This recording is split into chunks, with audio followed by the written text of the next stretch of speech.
ऐसा यौम पाकिस्तान की बहुत बहुत मुबारकबाद। खैर मुबारक जी पूरे पाकिस्तान को और पूरे पाकिस्तानियों को, दुनिया में जहाँ कहीं भी हैं उनको मुबारक हो जी इस दिन की। इफ्तिखार ठाकुर के लिए क्या है पाकिस्तान? ये पाकिस्तान है तो इफ्तिखार ठाकुर है, अगर पाकिस्तान ना होता तो इफ्तिखार ठाकुर शायद कहीं इसका नामो निशान ही ना होता। अल्हम्दुलिल्लाह मैं पूरी दुनिया में गया हूँ जी, 42 मुल्क में घूमा हूँ और जहाँ से भी आवाज़ आती है कि पाकिस्तान इफ्तिखार ठाकुर।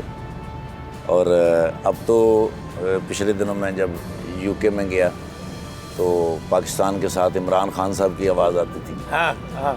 बड़ी खुशी होती थी। इमिग्रेशन के ऊपर जब मैं गया तो मैंने पासपोर्ट दिया तो उसने कहा व्हाट पर्पस, मैं क्या I'm एक्टर। मैंने कहा actor, what kind of actor you are? मैं क्या I'm comedian. You looks like।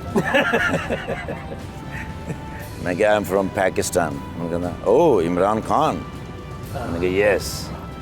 तो अब लगता है कि पाकिस्तान जो है वो पूरी दुनिया के अंदर हुकूमत करने जा रहा है इंशाल्लाह। जी सर, इंशाल्लाह। बड़े बुजुर्गों ने कहा है, जी, फकीरों ने, दरवेशों ने, वलियों ने कहा। जी सर, और इस बात पे हमें पूरा यकीन है 110% कि पाकिस्तान एक ऐसा मुल्क होगा जो दोनों लिहाज से पूरी दुनिया पे हुकूमत करेगा, दीन के लिहाज से भी और दुनिया के लिहाज से। हाँ इंशाल्लाह, बिल्कुल सही।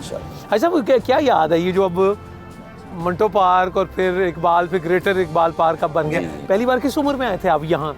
मैं छठी में पढ़ता था। अच्छा, 6वीं क्लास में पढ़ता था तो हमारी जो कायदे-ए-आज़म जमहूरी थी वो यहाँ आई थी। वो स्काउट्स वाली? स्काउट रहे आप? जी स्काउट। अच्छा जी, तो नोट्स कौन सी आती थी आपको लगानी? सारी सर, हर किस्म की। खैमा मैं लगाता था, खैमा उखाड़ता था। अच्छा जी। हाँ जी, नोट भी सारी करते थे, परेड भी सारी करते थे। अल्हम्दुलिल्लाह शुरू से ये शौक़ था कि बॉर्डर के ऊपर खड़े होंगे और एक फ़ौजी जवान की तरह अपने मुल्क की हिफाजत करेंगे। फिर मैं भर्ती होने के लिए भी गया। वो जो भर्ती करने के लिए हवालदार था उसका ताल्लुक सियालकोट से था। अच्छा जी। तो उन्होंने मुझे 2-3 दफ़ा पीछे किया। या फौज के लिए आपके? जी। अच्छा जी। तो मैंने कहा भाईजान आप मुझे क्यों नहीं आगे करते, आप सबको आगे कर रहे हैं। तो उसने कहा असल में ना वो आपको मैं भर्ती नहीं करना चाहता। मैंने कहा क्यों? तो उसने कहा मैं 2 आदमी बचाना चाहता हूँ आपको भर्ती ना करके। मैंने कहा 2 आदमी किस लिए? वो कहना पाइन थोड़े चो गोली निकल के ना पिछले में बच जाएगी। सर इस वास्ते कहना तुसी ना भर्ती हो। जी सर, जी। तो इसलिए मैं भर्ती नहीं हो सका। लेकिन ये मैंने सोच लिया था कि अगर मैं बॉर्डर पे नहीं हूँ तो कोई बात नहीं, ठीक, मैं जहाँ भी खड़ा होऊंगा मैं उसको अपना बॉर्डर बना के लड़ूंगा। जहाँ भी खड़े होंगे उसको अपना बॉर्डर बना जी मैं बना के लड़ूंगा। और अल्हम्दुलिल्लाह अल्लाह की मदद से मैं लड़ता रहा। और 1 महीना पहले जब मैं एक इंडियन पंजाबी फ़िल्म करने के लिए यूके गया तो जितने भी वहाँ के लोग थे 127 लोगों का क्रू था। ठीक। तो उन्होंने मुझे कहा कि जी आज हम आपस में क्यों बैठे हैं? मैंने कहा इसलिए कि मैंने जंग बहुत लड़ी थी और बीच में से बॉर्डर ख़त्म हुआ, अब हमारे बीच कोई बॉर्डर नहीं है, हम यहाँ बैठे हुए हैं। तो इंशाल्लाह जंग लड़ते रहेंगे, मरते दम तक लड़ते रहेंगे। बिल्कुल ठीक। हाँ जी, हाँ जी, बिल्कुल ठीक। ये हमारी खुशकिस्मती है कि अल्लाह ने हमें पाकिस्तान दिया और हम इसकी हिफाजत करेंगे सर, मरते दम तक। और हमारे बच्चे भी करेंगे, हमारे बच्चे भी, हमारे क़यामत तक आने वाली नस्लें इसकी हिफाजत करेंगे। सब हाजिर इसके लिए। बेशक। ऐसा आपने, आपका जो शहर है जो जाए पैदाइश जिसे कहेंगे, आबाई शहर वो कौन सा है? मियाँ चन्नू। मियाँ चन्नू जी सर। और मुझे याद है कि आपने 2 मैट्रिक की। जी मैंने 2 मैट्रिक किए जी, एक मैंने मुल्तान से किया, ठीक है जी, एक मैंने सिंध से किया। ठीक है। और आपको पहले मैट्रिक का यकीन नहीं था कि आप पास हो जाएंगे? जी, मुझे ना जी बायोलॉजी की में शक हो गया था कि उसमें अगर मैं फ़ेल हो गया तो हम तकरीबन कोई 12 कज़न थे वो मुकाबले में पढ़ते थे। मैंने कहा अगर मैं बायोलॉजी में फ़ेल हो गई ये मुझे बहुत बेइज्जत करेंगे और मैं इनसे 1 साल पीछे रह जाऊँगा। फिर मैंने कराची में जाकर 3 महीने के बाद एग्ज़ाम दिया। जब मैं एग्ज़ाम दे रहा था तो मेरा सेकंड लास्ट पेपर जो था वो इंग्लिश बी का था। इंग्लिश बी, वो जिसमें टेंसेस और वो सारा यस सर। ठीक है ना। तो उसी दिन पंजाब का रिज़ल्ट था तो हाई फर्स्ट डिवीज़न थी। ओह। और जिसमें मुझे शक था यानी बायोलॉजी में, उसमें मेरे 76 मार्क्स। सर मेरे भी 76 थे बायोलॉजी 76। माशाल्लाह। और वहाँ से भी किया तो 2 मैट्रिक हुए सर। नेवी में भी आप कोई मैंने Pakistan coast guard, Pakistan coast guard, Pakistan coast guard जो है ये, और कोस्ट हम वो साहिल उसके वो जो जी, मुहाफिज है मतलब। जी सर, जी बिल्कुल ठीक। और मैं वहाँ प्राइवेट मैंने जॉब की, भर्ती तो ना हो सका, लेकिन मैंने प्राइवेट जॉब की उनके साथ। ग्वादर, पसनी, घारो, हाप चौकी, खुशदार, इन पूरे एरियाज़ में मैं रहा जी। और मेरे चूँकि वालिद साहब जो थे वो सफदर मेजर थे आर्मी में, सिग्नल कोर में। वो जब रिटायर हुए तो पाकिस्तान कोस्ट गार्ड में गए, तो उनके हवाले से फिर मैं भी 4 साल वहाँ जॉब करता रहा। क्या बात, वाह वाह। अच्छा जी, ये इतना एक मरहला तो तय हुआ, वो आपको मुबारक हो कि आपको माशाल्लाह प्राइड ऑफ परफॉर्मेंस 23 मार्च को ऐवान सदर में मिल रहा है। अल्लाह बड़ा ही बेनियाज़ है, लेकिन मैं इस कायनात के मालिक का शुक्र अदा करता हूँ, अपने माँ बाप का, अपने तमाम रिश्तेदारों का, दोस्त अहबाब का, असलम राना साहब का जिन्होंने मुझे इंट्रोड्यूस किया, ज़ेड जुल्फ़ी साहब जो डायरेक्टर थे, आज याद आते हैं, आज याद आते हैं सब लोग, और मोहम्मद कबीर खान साहब का, अमानुल्लाह खान साहब का, क्या बात, क्या बात, निसार कादरी साहब का, वाह जी वाह, पिंडी, सुहेल अहमद साहब का, सखी सरवर साहब का, खालिद अब्बास डार साहब का, और इरफान खुसर साहब का, कि जिनकी तरबियत मेरे लिए मशल राह है। बिल्कुल ठीक। इससे पहले भी आप गए ऐवान सदर एक बार? जी, एक मरतबा मैं इससे पहले गया जब वो ममनून हुसैन साहब थे, हमारे साबिक सदर। जी सर, जी, जी। आपकी सेहत ज़बरदस्त, आरिफ अलवी साहब फिट, इमरान खान साहब सुपर फिट, सेहत का राज क्या है सब? एक तो आरिफ अलवी साहब जो हैं, उन्हीं की ज़ुबान से अगर मैं कहूँ, क्योंकि वो कहते हैं कि दांत अच्छे तो सेहत अच्छी। सेहत अच्छी। मेरा ख्याल है कि मेरा जो मामला है, मुझे अपना तो पता है कि मैं शुरू से ना जी, बचपन से ही स्विमिंग करता हूँ। अच्छा, आप स्विमर हैं? कैसे सीखा, कहाँ? जी, जब मैं स्कूल में पढ़ता था तो हमारे घर के करीब एक नहर थी 15 एल, तो हम वहाँ स्कूल से चले जाते थे, उस नहर में नहाते थे। उसके बाद आ गया कोल्ड स्टोरेज का ज़माना। अच्छा जी, अच्छा जी। तो हमारे यहाँ जब कोल्ड स्टोर बने तो वहाँ पे नहाते थे, हालांकि वो बहुत गहरा होता था, वो कम से कम 18 फीट होता है। अच्छा जी। 18, 22 और 25 फीट तक होते हैं। उसमें हम मुकाबले के ऊपर कोई चीज़ फेंकता था ना जी, तो ज़मीन से मैं उठा के लाता था। नीचे से लेके आनी? जी सर, ज़्यादातर मैं उसको ज़मीन तक जाने ही नहीं देता था। है। उसकी टाइमिंग होती थी कि उसने फेंका और उसके पीछे में गया और रास्ते से उसको मैं पकड़ता था, ठीक, और रास्ते से टर्न होके वापस तो नास्ते च न्यूटी होते कहते उनके कि नाकी चीज देना रहेगा सारा राज है। नास्ते चुनौती चाल मारे, पावे निकले ही ना। ऐसा स्विमिंग आपने अभी भी रखी है बरकरार, आपकी जी फिटनेस? सर, जी सर, मैं स्विमिंग बाकायदगी से करता हूँ सर। मेरे लिए, मैं अल्लाह का शुक्र है, मेरी 1000 साल की ज़िंदगी हो तो मैं सजदे में पड़ा हूँ। अल्लाह सर, लाहौर, इस्लामाबाद और कराची के जो बड़े बड़े स्विमिंग पूल हैं वो मेरे लिए फ्री हैं सर। मुझे आज तक कभी किसी ने नहीं कहा कि भाईजान आप एडमिशन लें या कोई मंथली फ़ीस दें, या आप अचानक आ जाते हैं। कहते तुसी आओ बस। यस सर, मैं जब भी कहीं गया मेरे पास स्विमिंग का ड्रेस गाड़ी में 1122 की तरह पड़ा रहता है 24 घंटे, और जहाँ देखा स्विमिंग पूल है फ़ौरन निकाला, और आज तक नहीं कभी किसी ने मना किया। यानी ये तो अलहदा बात है कि मना करना, मुझे उसके बाद वो फूड भी देते हैं। क्या बात कि आप, क्योंकि उसके बाद बहुत भूख लगती है सर, स्विमिंग के बाद वो स्विमिंग, मेरा ख्याल है कि वो दुनिया की वाहिद एक्सरसाइज है जो नाखून से लेकर और सर के बाल तक है। वाह। आपकी पूरी बॉडी उसमें मूव करेगी, उसमें आपका कोलेस्ट्रॉल आपके जिस्म में रह ही नहीं सकता सर। ऐसा मुझे तैरना नहीं आता, क्या करा मैं? तुसी मैनू लभया करो तुसी एक वेल मछली किराए ते ले लो। अल्लाह करीम ने इंसान को मुकम्मल बनाया है, इसमें कोई कमी नहीं छोड़ी। ये पूरी दुनिया इस कायनात की हर उस चीज़ पे हावी है जिसे अल्लाह ने बना रखा है और तस्खीर किया है इंसान के लिए। पानी में इंसान डूब ही नहीं सकता क्योंकि इंसान के अंदर हवा होती है। इंसान के जो बाजू हैं, ये पर होते हैं, ये अगर ऐसे करेगा तो ये बाहर आ जाएगा, इसके पाँव चलेंगे तो ये बाहर आ जाएगा। लेकिन मैंने जो सुना है, एक बार अटेम्प्ट मैंने की थी तो उन्होंने कहा आपने पानी पे यकीन रखना और अपना आप छोड़ देना है खुला। छोड़ देना है सर पानी। ये जो सुपुर्दगी है, यहाँ पे बंदा मेरे ख्याल फंसता है। यार मैं किस तरह यकीन करना? ईमान और यकीन, हाय हाय हाय। ईमान और यकीन, पानी पे आप हुकूमत कर सकते हैं। हाँ। आप, मैं पूरे यकीन से, मैं मजाक नहीं कर रहा, आप कहीं भी मेरे साथ किसी पूल पे चले जाइएगा, मैं आपको पानी पे सो के दिखा दूंगा। यानी आप ऐसे बिल्कुल लेट जाएंगे ऊपर? आप सीधे या उल्टे दोनों तरह, जिस तरह आप कहेंगे। अगर कहेंगे उल्टा यानी ऊपर की तरफ मुंह करके, तब भी मैं सो जाऊंगा, बाकायदा मैं सो जाऊंगा। अच्छा जी, अच्छा आए जरा आगे भी चलते हैं। आज इधर ये भी वैसे देखें अल्लाह की शान, कभी ख्याल भी नहीं था कि इधर आपसे यहाँ मुलाकात होगी, मीनार पाकिस्तान के साए में। ये हमारे लिए भी खुश नसीबी है कि ये वो जगह है कि जहाँ पर पाकिस्तान के लिए तहरीर लिखी गई, करारदाद मंजूर हुई, और ये एक निशानी है कि ये मुल्क कायम हुआ था, कायम है और कायम रहेगा। तो नारा तो हो जाएगा पाकिस्तान जिंदाबाद।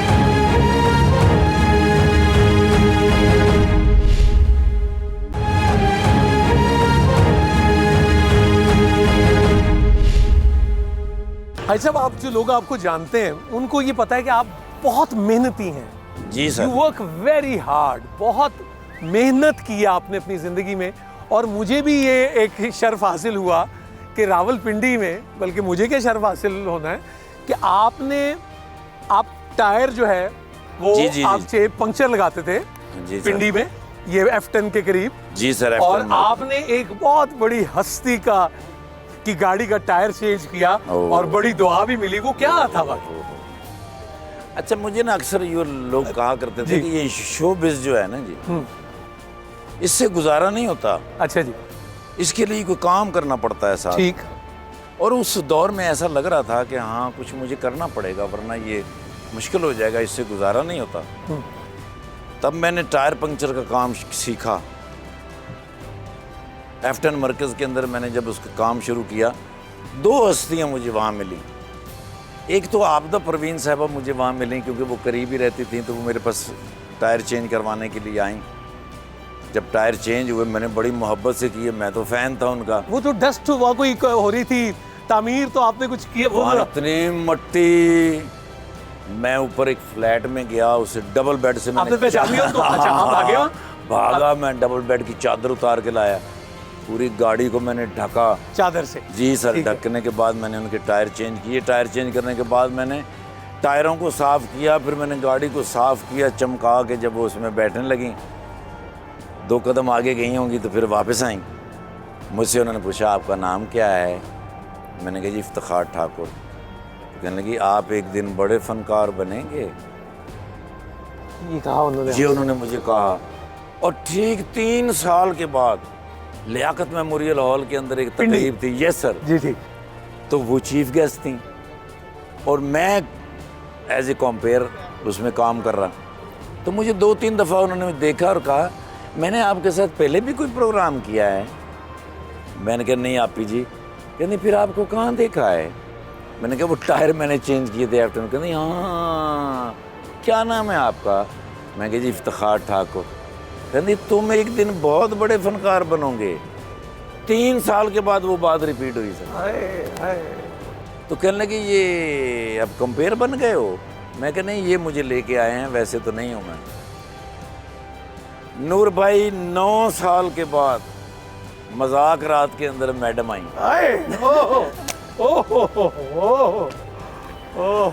अब सब उनसे मिल रहे थे, मैं बिल्कुल एंड पे खड़ा था। तो और बिल्कुल जब मेरे कान के करीब आके मुझे कहने लगी अब तो मंजिल पे पहुंच गए हो ना? अल्लाह सर 3 साल 9 साल और उनकी यादाश्त। मैं कभी कभी उनके बारे में कहता हूँ कि जैसे मस्ताना साहब थे जी थिएटर की दुनिया में, सुचल मस्त थे वो। ऐसे नहीं मस्ताना साहब, ऐसे नहीं मस्ताना साहब। जी सर जी। वरना तो उनका नाम मुर्तजा है। ठीक। मुत्ती उनको कहते थे। ठीक।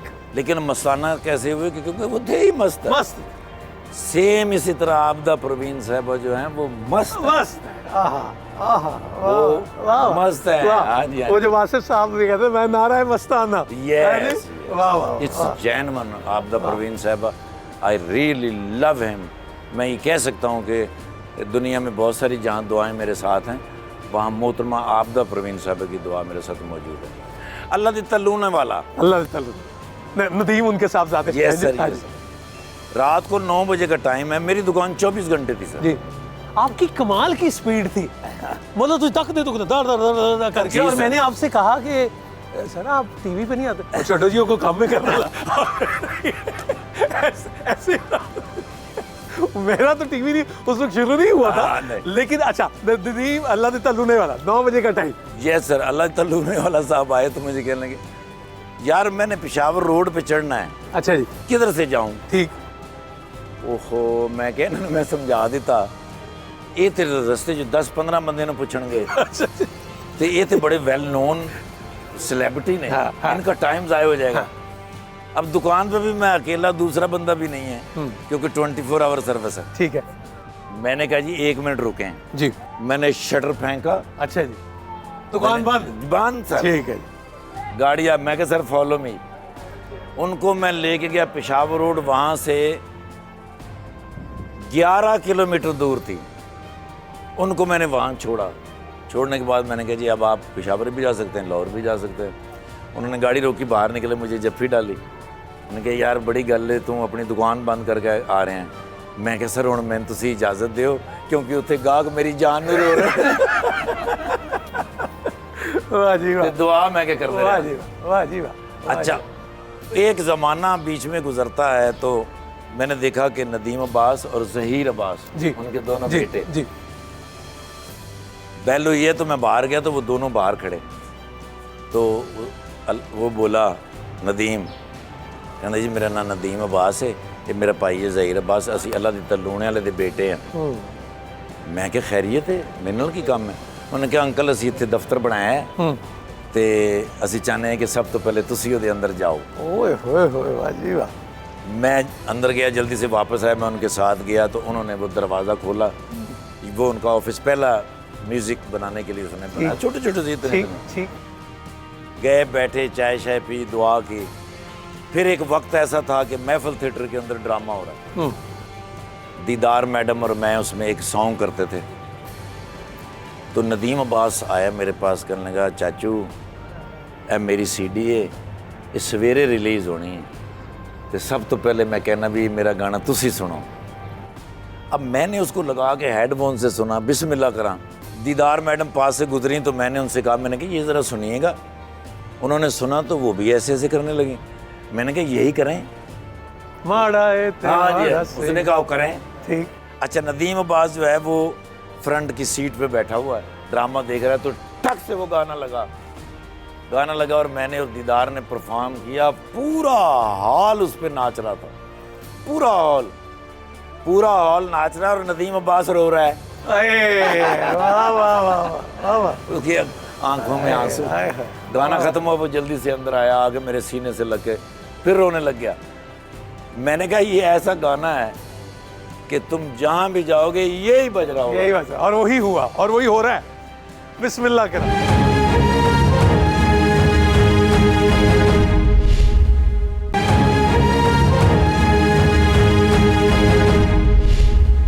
भाई साहब, ये कबूलियत जो है किसी शख्स की, किसी इंसान की, कहाँ उससे ऐसा क्या हो जाता है कि वो क्या से क्या मतलब बदल के काया कल्प हो जाती है जिसे कहते हैं। अच्छा, मौलाना तारक जमील साहब के जो उस्ताद थे ना जी, मौलाना जमशेद साहब जी, वली आदमी थे, अल्लाह के दोस्त थे।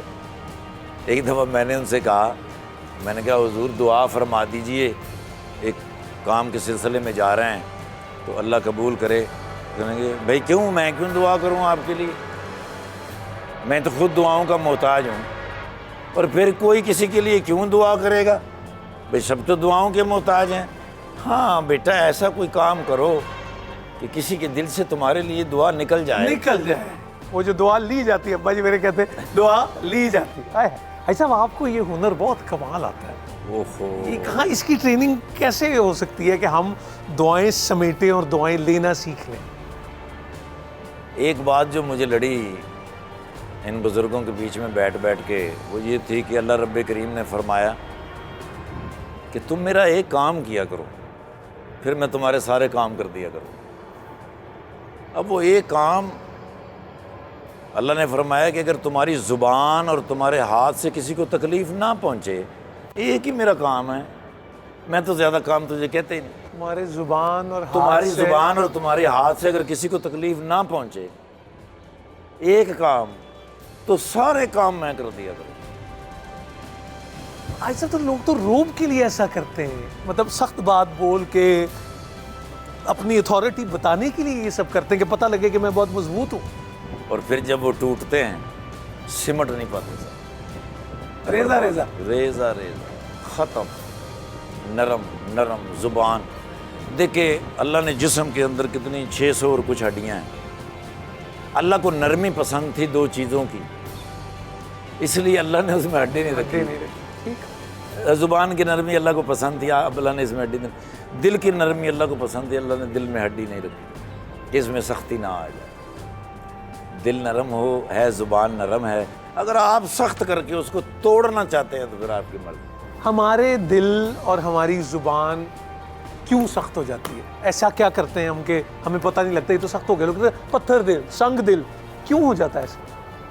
इसमें जी सोबत का बड़ा असर होता है कि आपकी सोबत किन लोगों के साथ रही, आपका बैठना उठना किन लोगों के साथ रहा। हिदायत तो मिन जानिब अल्लाह है, अगर कोई बेपनाह कोशिश करे किसी को राह रास्त पे लाने की तो नहीं ला सकता। अलबत्ता अल्लाह का एक इशारा हिदायत के लिए काफ़ी है, लेकिन उन लोगों में बैठना चाहिए सर। बैठना चाहिए, बात सुन के गंवानी नहीं चाहिए, बात सुन के गंवानी नहीं चाहिए। सर हमारे टीवी चैनल्स जो हैं इस वक्त बड़ी खिदमत कर रहे हैं सर, ये दीन की बड़ी खिदमत करते हैं। मैं अगर बाकी सब बातों को छोड़ दूँ, 92 के ऊपर गाजी साहब जो खिदमत करते हैं दीन की, सुबह नूर अगर कोई दुरूद ताज इस वक्त पढ़ा जाता है, सारा सलाम का सारा सिलसिला, अगर वो प्रोग्राम आप सुनते रहें, आपकी ज़ुबान और दिल में सख्ती आ ही नहीं सकती। उनके अल्फाज इतने नरम होते हैं, कुरान के अल्फाज इतने नरम हैं, नबियों पैगम्बरों वलियों और बुज़ुर्गों की जो ट्रेनिंग है वो इतनी नरम है, इतनी मोहब्बत भरी है कि ज़ुबान और दिल में सख्ती आ नहीं सकती। अच्छा जी, ये देखें, ये आपको याद है कि आपने अपनी वो होती थी अदब की जो क्लास, क्या कहलाती थी जी, बज़्म अदब? बज़्म अदब उसमें कभी पढ़ा था आपने? मैंने पढ़ा सर। तो आज आपका सिर निहाला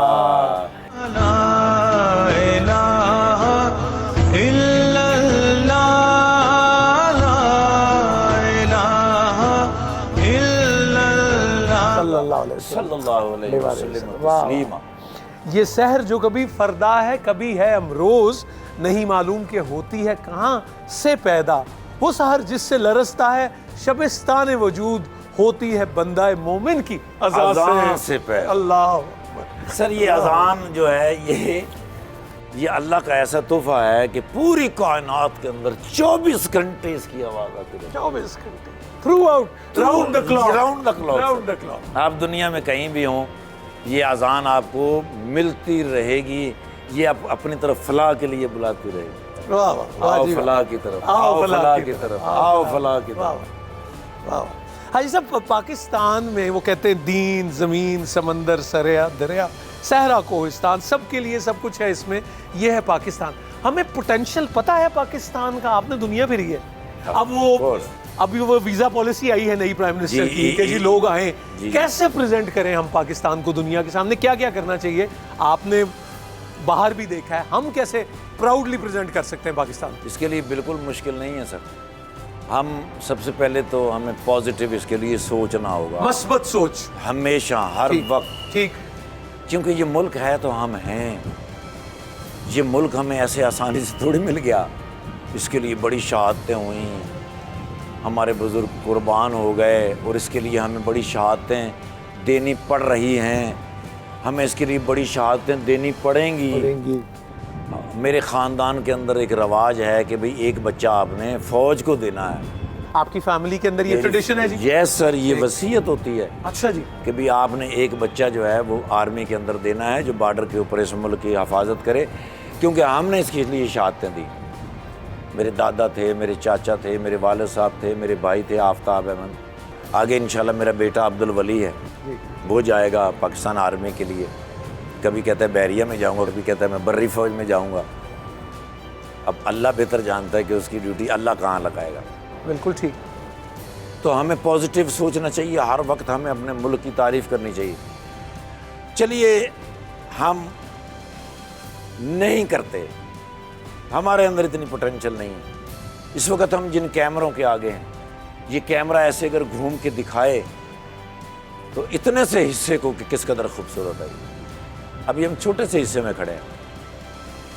मैं अल्हम्दुलिल्लाह ग्वादर से खुंजराब तक का सफ़र कर चुका हूँ। गिलगित बल्तिस्तान और केपी के दरिया, समंदर, पहाड़ जो इस मुल्क के अंदर हैं वो इतने हसीन हैं कि अगर आपका दिल भी हसीन हो और ये दोनों चीज़ें मैच कर जाएं तो जन्नत है। वाह जी वाह, पाकिस्तान वाह जी वाह। जन्नत का एक ट्रेलर है।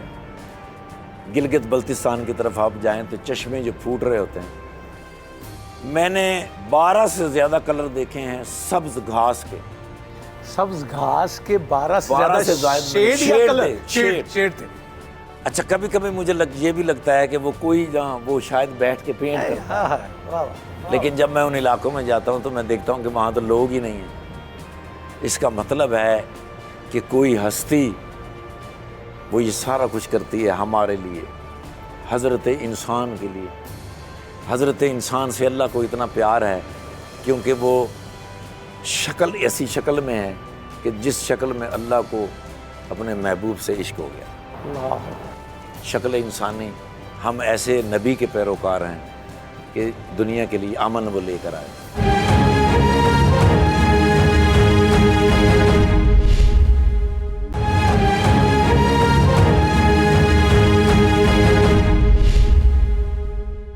ऐसा हिस्से मज़ा यानी सेंस ऑफ ह्यूमर जो है ये सबके पास होती है। मेरा ख्याल है ये नेचुरल है सर। ठीक है, ये नेचुरल ही होती है और अगर ये नेचुरल है तो फिर हर एक के पास होती है। लेकिन अपने अपने शहर का अपना अपना मिजाज होता है। जी हाँ, इसमें बड़ा फ़र्क आएगा सर। सियालकोट के लोग जो हैं वो मज़ाक का उनका स्टाइल अलग है, पिंडी वालों का अलग है। सबसे जो ख़तरनाक वो जो टाइमर है वो फैसलाबाद है। फैसलाबाद बहुत बड़े छोटा सा बच्चा और बिल्कुल वो बाबा जिसकी आखिरी हफ्ते चल रहे हैं वो भी ज़रूर मजाक करेगा। मैंने एक दफ़ा फैसलाबाद में ना जैसे गाड़ी लगा दी जहाँ बहुत रश था, तो आगे एक बाबा था बर्फ़ वाला, बर्फ़ उसने लगाई हुई थी, उसकी उम्र 70 से ज़्यादा हो गई। ठीक। तो मैंने कहा बाबे को बता जाऊँ कि गाड़ी में खड़ी कर रहा हूँ। मैं कहा बाबा जी गड्डी में खड़ी की थी मैंने, ठाकर यहाँ। मैं कहा जी बाबा जी यार गर्मी बड़ी आ ते दिल करदा भी तेनों नींबू दी मैं शिकंजी भी पियावां पर नींबू है नहीं। मैं कहा जी हुण फिर नींबू मैं लैके आवां। मैंने कहंदे लै आओ तां गल बन जू, बर्फ मेरे कोल। कह रहे रल के पियांगे। बहुत कमाल लोग हैं फैसलाबाद। अच्छा, फैसलाबाद के लोग दुनिया में आपको वहाँ भी मिल जाएंगे जिस जजीरे के ऊपर 6 लोग रहते हैं। उसमें से कितने होंगे फैसलाबाद? उसमें 1-2 तो लाज़मी एक दो होंगे। लेकिन इनमें एक कमाल बड़ी बात है यार। अच्छा जी, ये आपको 2 बातें ज़रूर कहेंगे। पाए रोटी साढ़े नाल खाए फैसलाबाद। ठीक यार भाजी अगर है टाइम तो साढ़े को रवो, साढ़े को लै जगह ये ज़रूर कहते हैं। आज वैसे पानी तो पूरे पाकिस्तान का मज़ेदार है लाहौर का, लेकिन ये कमाल बात फैसलाबादी लोगों में मुझे मिलती है सर पूरी दुनिया में कि ये 2 बातें लाजमी ऑफ़र करते हैं, खाना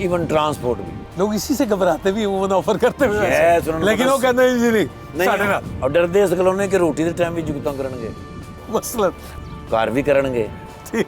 हाँ जी, तो मैं वो गली च जा रहे हैं फैसलाबाद ही, तो एक बच्चा 10-11 साल की उम्र का हैगा, नसा आ रहा सी, यानी टुर के भी नहीं आ रहे, नसिया जा रहे तो उस स्पीड च मैंने कह गया कि तुहाडा मूँह इंज जिवें टीन वाली कुल्फी होंदी, उस स्पीड से सर। अच्छा, हमारे जो आर्टिस्ट हैं देखिए कौन कौन फैसलाबाद से? आपसे आप तो हाफिज बड़े ज़बरदस्त है, मैं कहता ये भी रिकॉर्ड हमें भी पता लगेगा। बात शुरू होती है तारक जावेद साहब। तारिक जावेद साहब, तारक जावेद साहब, सरदार कमाल साहब, नसीम विक्की साहब, साजन अब्बास साहब, सखावत नाज साहब, तारक टैडी साहब, ये तो मेन वो लोग हैं जो फैसलाबाद के हैं। अब जो बीच में जो नए लड़के आ रहे हैं उनमें अली नाज फैसलाबादी है, बहुत अच्छा आ रहा है। अभी एक जानी लड़का है, कुछ चैनलों के ऊपर वो काम करता है। अच्छा जी, जी डबिंग का बड़ा मास्टर है, बड़ा स्पॉन्टेनियस है वो, उसके कुछ प्रोग्राम भी चल रहे हैं। वो जो फैसलाबाद के अंदर जो प्रोग्राम इस वक्त कर रहा है वो बड़ा कीमती प्रोग्राम, उसमें लोगों को हंसने का मौका मिलता है, वरना तो मिनी बजट हर 2 महीने बाद आता है, वो तो नहीं हंसने देता। बिल्कुल ठीक। लेकिन ये लोग, बड़ी बात है, फैसलाबाद के कुछ लोग जो हैं वो लोगों के चेहरों पे मुस्कुराहट ला रहे हैं। मैं अगर आपसे पूछूं कि आपने अपनी ज़िंदगी में कौन कौन से काम किए हैं, प्रोफेशन जी जी। जिन जिन से आप मुंसलिक रहे हैं, तो उसमें क्या क्या है? उसमें सबसे पहले मैंने जी इलेक्ट्रिशियन का काम सीखा। मेरी माँ ने जब दूसरी या तीसरी मरतबा मुझे कहा ना कि पुत्र किताबां बड़ियां महंगियां ने, तो तू सुट देना है, तू ख्याल नहीं रखता, ये पुत्र बहुत महंगियां ने। मैंने पता लग गया कि यार बजट का थोड़ा ना माहौल तंग है। माँ जी बार बार इस तरह कहते थे नहीं। फिर मैंने ये दिन में सोच लिया कि अगली मरतबा मैं किताबें खुद खरीदूँगा। आपने उस वक्त ये सोचा कि मैं अगली किताबें खुद खरीदूं? अब मैं अपनी किताबें खुद खरीदूँगा।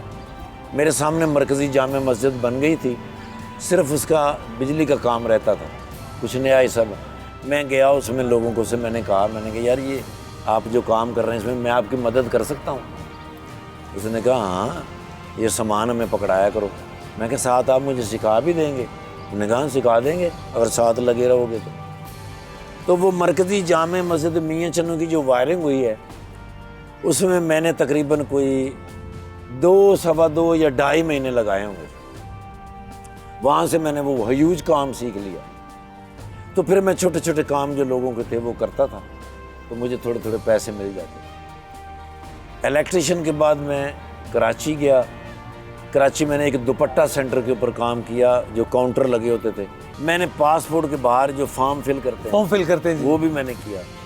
अच्छा जी। और एक टाइम होता था कि फॉर्म फिल करने हैं जी 2 बजे तक, उसके बाद दफ्तर नहीं बंद हुआ, ठीक, लेकिन फॉर्म लेने बंद हो गए। ठीक है। 2 बजे तक वो फॉर्म शम फिल करके जो भी थोड़े 10, 20, 15 रुपए मिल गए, आ गए।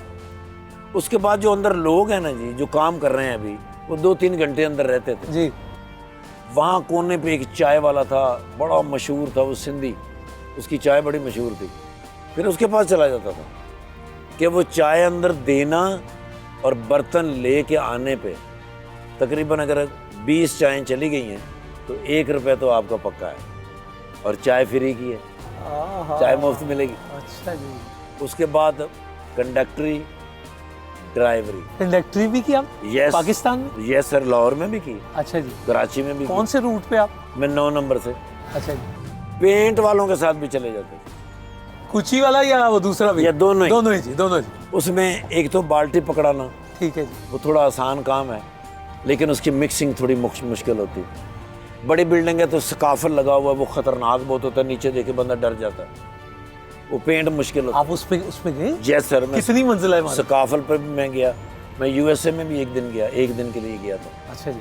वो मेरा ख्याल है कि कोई 40 या 45 फ्लोर के ऊपर स्काफर लगा हुआ, नीचे आदमी गिरे तो 10 मिनट गिरता ही रहे।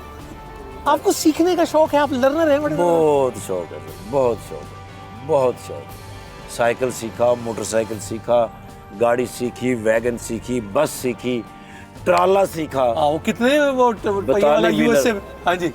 42 व्हीलर का ट्राला मैंने चलाया सर। आपके पास, आपने अमेरिका में वीजा ड्राइविंग का टेस्ट अमेरिका में आप सर मैंने दिया। वो बड़ी बात है। वो क्या वाकया था वो जो आपको मिलता था? जी बंदा एक जो मिला था, वो मुझे कहने लगा कि यार लाइसेंस नहीं यहाँ बन सकता, बाकी जो आप कहेंगे मैं कर लूंगा। और आपने हैवी वाला लाइसेंस आपको चाहिए था? मुझे तो चाहिए तो कार का ही था, ठीक है, लेकिन वो कार की वजह से फिर ऐसा, उसने कहा नहीं बनेगा।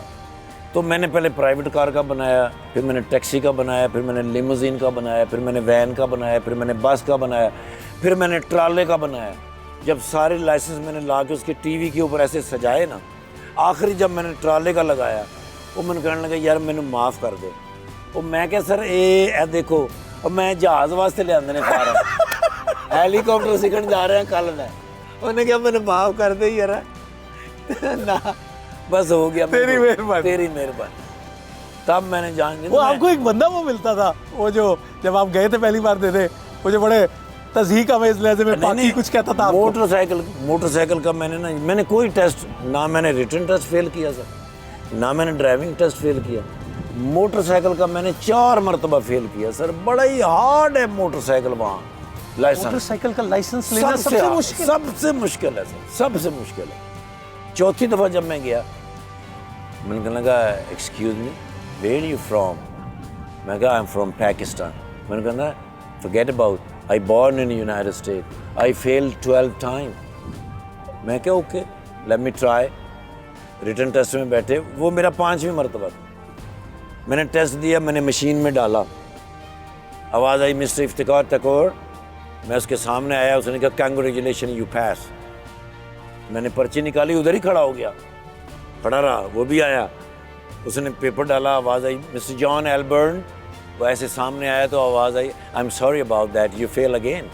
13वीं दफा। मैंने उसको हाथ मिलाया, मैंने कहा you United State I am Pakistan.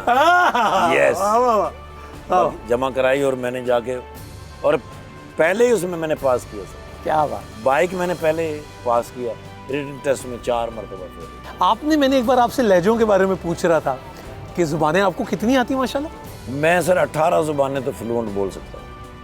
English, Pakistan की जितनी भी ज़ुबानें हैं उसमें सराइकी है, पटवारी है, जंगोटी है, खुशाब की ज़ुबान है, सिंधी है, बलोची है।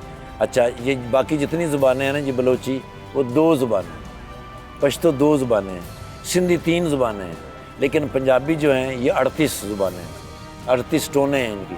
और उन टोनों के अंदर फिर सराइकी टोन जो है वो 9 हैं, यानी बहावलपुर की और है, मुल्तान, राजनपुर, सरगोदा, खुशाब, मियाँ वाली, चौहा सैदन शाह पे जाके फिर वो चेंज हो जाएगी। जंगोटी अलग है सराइकी ये सारी ज़ुबानें, लेकिन उसके लहजे जो हैं, उसमें कुछ ज़ुबानें वो जांगली ज़ुबानें उनको कहते हैं, उनमें भी 2-3 फ़र्क हैं।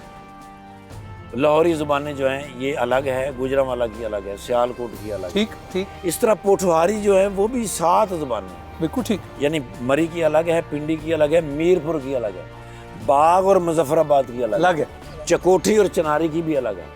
ये रूट आपने सारा बता दिया। तो आप कह रहे थे कि आपने वो दवाइयों की डिस्ट्रीब्यूशन का काम भी किया। मैंने किया सर, और आपने बहुत उसमें सफ़र किया सर। मैंने बहुत सफ़र किया सर। रावलाकोट से मैं, हजीरा से मैं चलता था रावलपिंडी, हजीरा, रावलाकोट, तत्ता पानी, बाग से मुजफ्फराबाद, चकोठी, चनारी, बिल्कुल आखिरी बॉर्डर पे मैं चला जाता था। और कई दफ़ा मैंने पहाड़ी के ऊपर गाड़ी को स्टॉप किया कि जहाँ से मुझे दिखाई देती रहे।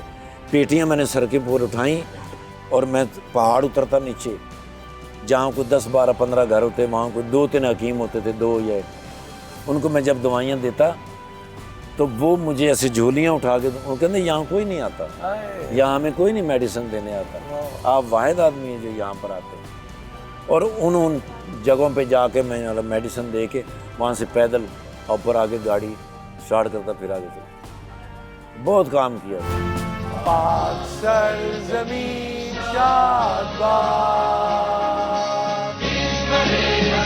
भाभी हमारी जो हैं उन्होंने बहुत खिदमत की आपके अब्बा जी। मेरे बाप की उन्होंने बहुत खिदमत, मतलब अगर ज़िंदगी में मैं अगर उसे कुछ देना चाहूँ तो मैं अपने बाप की खिदमत का बदला नहीं उसे दे सकता। मोदी साहब ने मेरा पैगाम है, पुत्र आए छाती वेखी भावें निकी जही है, एक कद्दी गोली तो मैं खा ही लवांगा। मोदी ध्यान कर, ध्यान।